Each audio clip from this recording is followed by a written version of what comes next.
Oh, well, that great weather we enjoyed earlier went away for the Saratoga Rowing Association during the first day of the Saratoga Invitational. They had to move as fast on the water as they do on their feet today. What they did was, if you look behind me, this is the traditional finish line of all the racing here at Saratoga on Fish Creek. You see the orange buoys, and this is the sight line here. Due to high winds at the end of the traditional race course, the finish was moved up 500 meters to allow the racing to get in today. The singles were canceled earlier today. The doubles did go off, and eventually the wind died down enough. The cold weather was still here, and then the singles took off. So after a roundup today, we got some tough Saratoga rowers who battled the conditions and came out on top. And then we're going to get ready for some racing tomorrow, Saturday and Sunday. Hopefully less windy, and boy, I hope a lot warmer. What we did do is shorten the race by 500 meters. The last 500 meters of the race was pretty choppy.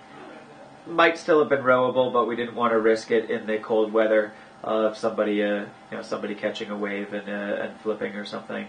So we shortened it by 500, and that enabled us to run the entire race right on time. Even the singles that were canceled at the beginning of the day, we were able to come back at the end of the day and put them back in. There were times when it was pretty consistent, not great rowing conditions, but consistent, and you could focus on the battle between yourself and the boat next to you.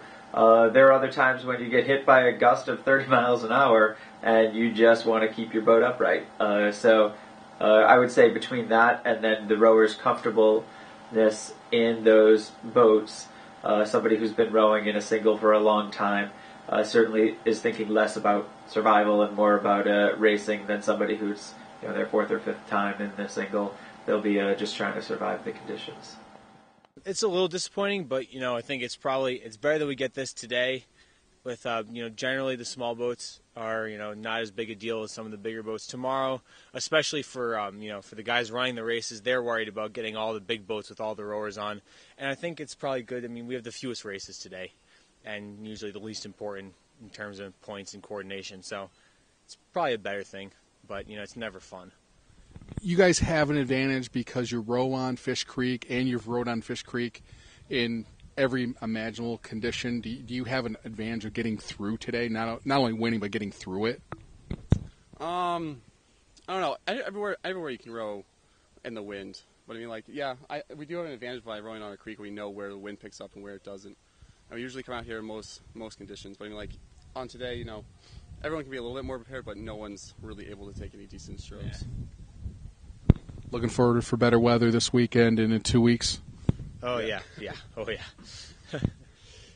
I'm glad we got to go out and row, but that's it's no one's idea of fun.